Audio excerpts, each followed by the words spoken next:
welcome back to Cars 94. It's your boy Kutama Tamer, and today I bring you back with another review. So just before we start off with this review, guys, you know what to do. Subscribe to the channel, turn on the post notifications to be alerted when a new video drops, and share this video with your friends and family to make this channel go bigger and bigger. So let's actually get started with the cinematic shots.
Infiniti Q50 is a captivating car and has taken a peculiar approach to how cars are designed and the way they look as well. It stands out in almost every way possible and is truly something you should consider getting into your garage.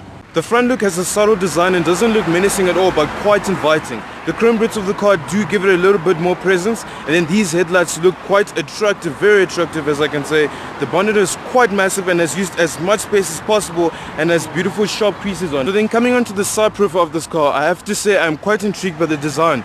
If you look closely to the front quarter of the car, specifically the headlights, kind of look like the 3 Series in my opinion. And then these wheels are the 16-inch 10-spoke alloy rims with the grippy, sticky Michelin tires on them. And then we've got the indicators integrated right into the side mirrors. And then the beautiful chrome trim running around from the A pillar to the C pillar, just to give it that much more presence. Being brutally honest here, I'm just as impressed with the side profile of the car as I am with the back half of the car.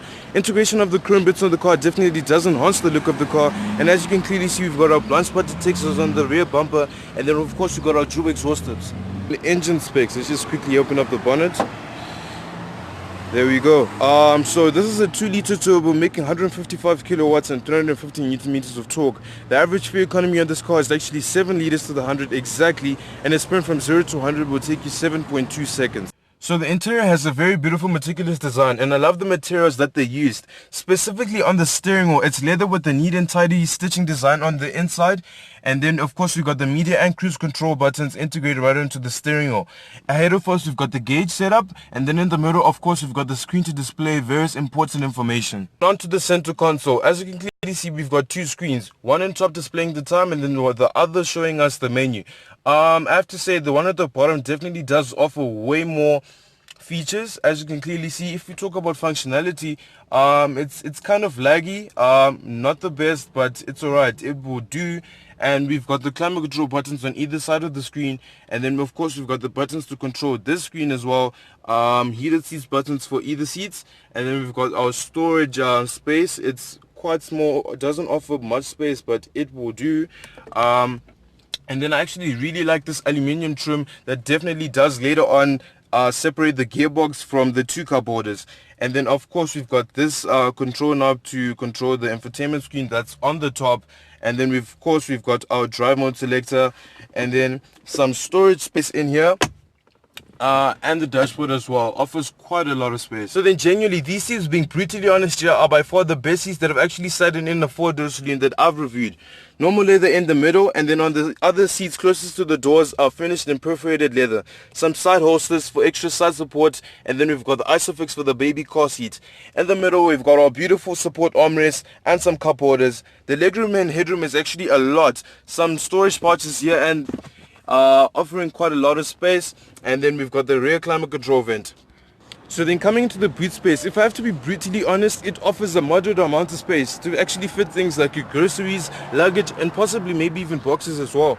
So then quick interesting fact about the Infiniti is that the battery is actually situated right at the back, and then maybe possibly, I don't know, maybe like you put yourself in and you locked yourself, or maybe someone kidnapped you, there's actually a quick release latch that you can pull that glows green in the dark, so you are very safe if someone kidnaps you or you just locked yourself back there.